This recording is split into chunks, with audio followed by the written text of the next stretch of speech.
River Valley District Administrator Loren Glasbrenner, our guest in the morning show studios. He is here today, made it through the construction and early part of summer. How's it going?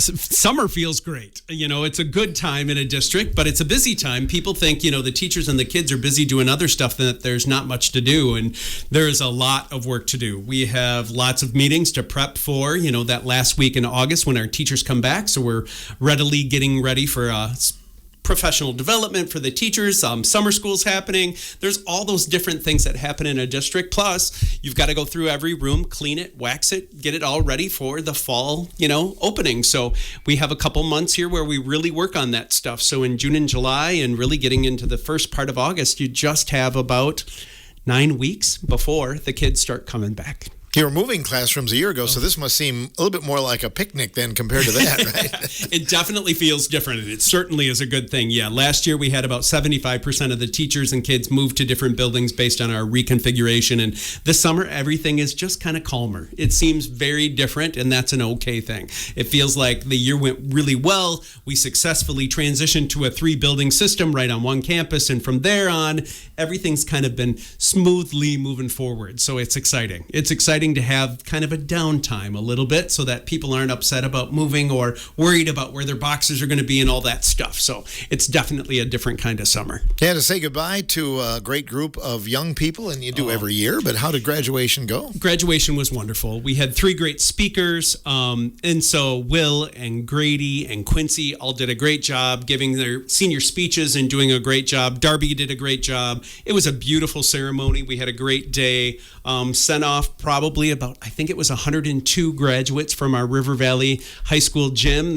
They will now become alumni rather than students, and that's exciting, and we're excited for them to make on their next steps. But it was a beautiful day. Lots of families, lots of friends, a lot of graduation parties and fun afterwards. So it was a really great day.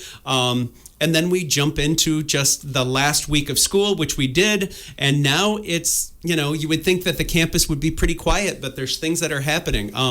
You know, I see kids going into the weight room every morning. I see kids there in the afternoons. Kids are driving their bikes through the campus, just wondering what's going on. So even though they say they need to be out of school, I think the kids really like being at school. And so it's fun to see that. Teachers will be less apt to be there this first couple weeks, but very soon the teachers will start to come back as well. So it's fun to see all that great stuff have a big ending for them, and now we jump on to the next thing. Recently, I know you were asked to do a lecture on poverty, and you had to dig some numbers out, and I think you were going to share some of those with us today. Yeah, so there's something really special about a rural district, but a big difference that a rural district has than an urban and a suburban district is that we have a lot of statistics that we play with, but I speak to this idea because there is something in the River Valley area called the Morrell Lecture Series, and within that Morrell Lecture Series, they have different evenings where you can really dive into different topics that matter to our communities. So if you're ever interested in some of these lecture series, they're for anybody that's interested in learning more about their community or their region.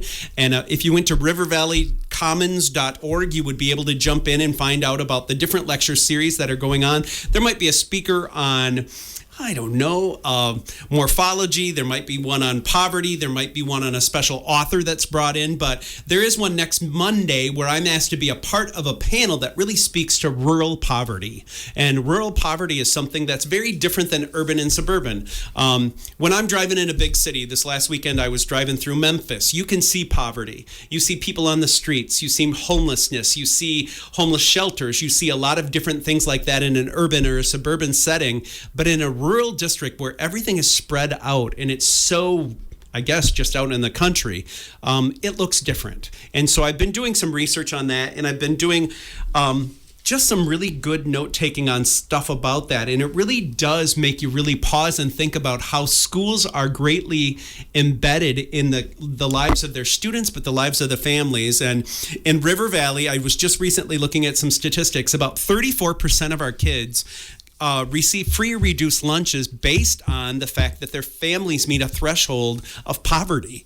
And so when you think about 1 in 3 kids in your district have breakfast and lunch at school, and that is either free or greatly reduced because they can't afford the groceries to feed them at home, it really gives you a different kind of lens on how you feel about kids when maybe they're tired, when maybe they're misbehaving. It could be that they're hungry. It could be that they've not rested well. It could be that they had homelessness. It could have been a lot of things. So there's a lot of statistics in a rural district that just look different for us. And so I wanted us to really kind of just dive into that a little bit. That definitely does affect how kids act. And in River Valley, I have another statistic out there. 92% of our parents are in the labor force. That means their parents are both working. Or if they're in a single family household, most likely that family has that one person working. So when that person gets off their job, they are the caretaker, but they're also the provider. They probably are the cook and the cleaner and all those things there too. And that's a very different statistic than what was for us when we were growing up. It was near 50% in the 70s and 80s of people in the household that worked. And now in a small rural space like River Valley, 92% of those families are working, which means it changes the way of family dynamic and it changes the way of supporting a kid that's at school. So with that, I just really think it's important that we kind of consider those things when we're supporting our schools. Families with incomes below the poverty level for us is right around 7%. Families with SNAP benefits, that would be, getting that free grocery benefit, that's around 10%. So all of these things end up affecting a kid academically, but socially as well. And so those are some of the things that we really, I guess, continue to look at. The other thing that we look at in River Valley is when we look at 3-year trends on that poverty, we see it rising more with our younger students. So the kids that are in the most impoverished regions or households are the kids that are our youngest kids. So in the grades 4K, 5K, 1, 2, 3, that's where we have the most families struggling. And that really sits at home. So those little people in our lives over at our schools are the ones that are affected more greatly. Interesting. So it's just really interesting stuff for us to consider, and it really thinks about, when you're worried about a school and how you can help at a school, it's about those things that a kid truly needs, whether it's school supplies or whether it's food. Those are the things that many of our districts across Wisconsin are now being asked to prepare and have ready for kids. And that's just something really interesting that I've been studying, and I just wanted to share that out with you today, Phil. Absenteeism, we've talked about that before as well, but that sometimes is a little higher too in those situations, isn't it? It is. Chronic absenteeism happens. We find that in a greater amount with kids of poverty, and that could be because, again, they're hungry, they didn't sleep well. It could be that they live in a family situation where people are in and out of the house at all different shifts of the night to make sure that they're there. So there's a lot of that really does affect it. We try to keep absenteeism to a minimum, and there are different laws that you can pursue as a district if a kid is chronically absent or habitually truant is what they call it. So a kid's supposed to be at school, and we give them kind of a 5-day window each semester. So you get about 5 days per semester to be gone. But we have kids that are gone, and I know this is going to sound crazy, 50 days a year. So when you have 180 days of school and 50 of those are absent, then you have to go into something that's called habitual truancy.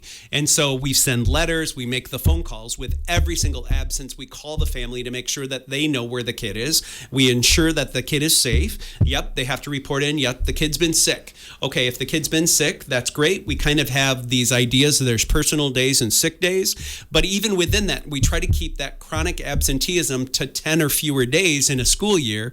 And that's what state law gives us that leeway to talk about. But when it gets up into the 20s and the 30s and even above 30, 40, 50 school days, you have to get the courts involved. And so then you write tickets, and you have probably a school resource officer issue tickets to a family, which is never a great thing to do. We don't like to do those things, but we want families to understand that school's got to be taken seriously. So you jump into habitual truancy processes. It could even go to the court systems in each of the counties. And then with that, the counties are helping us try to get the family to get the kid into the school.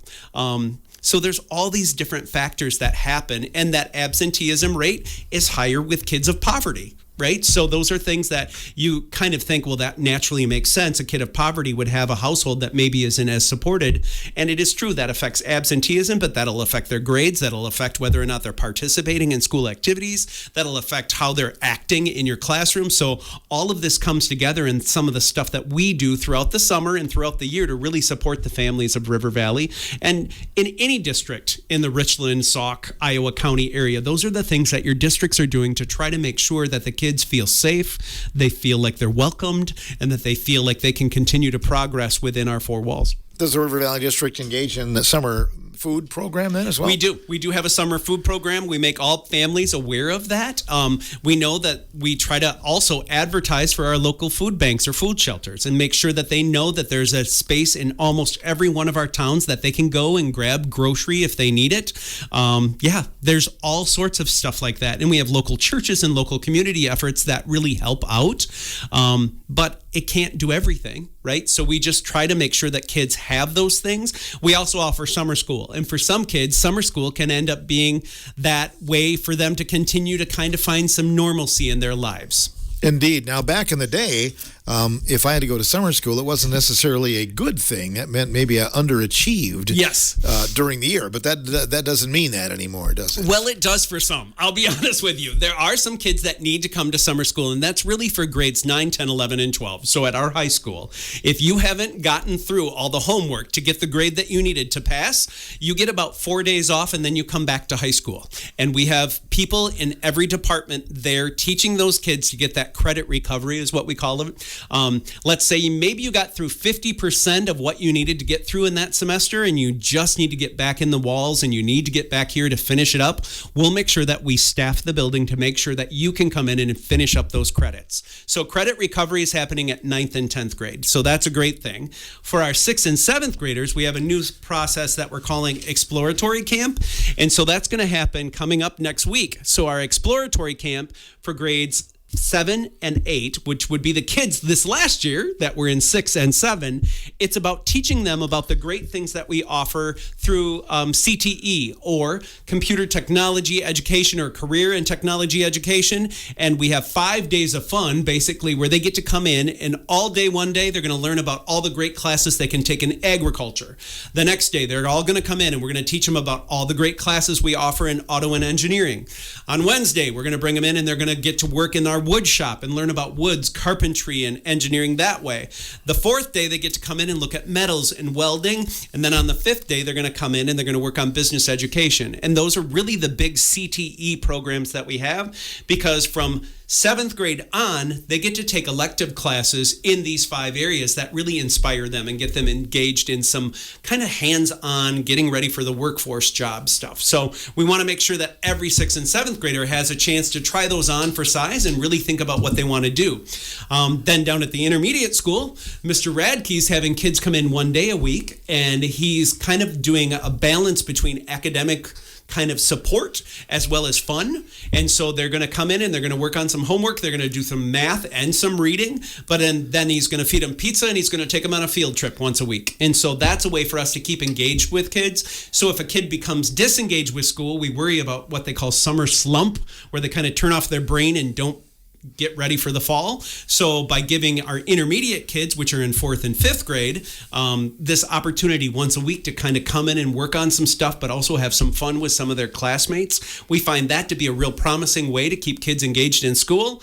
And then at the lowest grades, at our little kids at the elementary school, we're offering 2 weeks in June and 2 weeks in July where they can come in and just have some enrichment, where they get to have fun stuff, where they really get to dive into things, anything from arts and crafts, where maybe they're making bracelets or playing with Legos, trying to build the biggest structures they can out of popsicle sticks or maybe out of dried spaghetti noodle, right? All those fun things. There's a class on art. There's a class on Disney princesses. There's a class on all different things. So at the elementary, we have those 4 weeks, 2 in June and 2 in July. And those are great things that we're trying to offer to kids to keep them engaged in learning throughout the summer. Yes, our teachers need time off. Yes, kids need to rest. But if you have time and you want your kid to be engaged at school, I think almost every district in our region is offering something to try to keep your kid engaged. And we also try to remind families that there's things beyond the school district too. We have local libraries, we have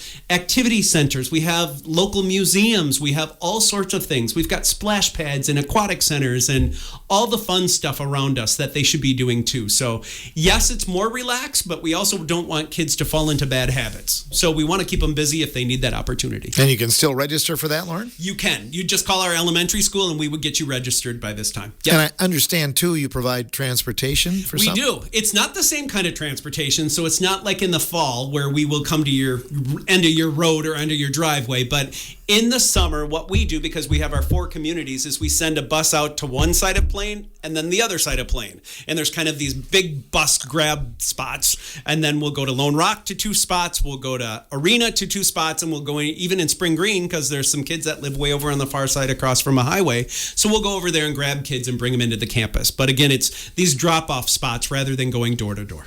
Did you hear anything about storm damage in the district from yesterday's storms? That's interesting. Yeah. So, we didn't hear a lot at the district. We saw a lot of trees and leaves go down.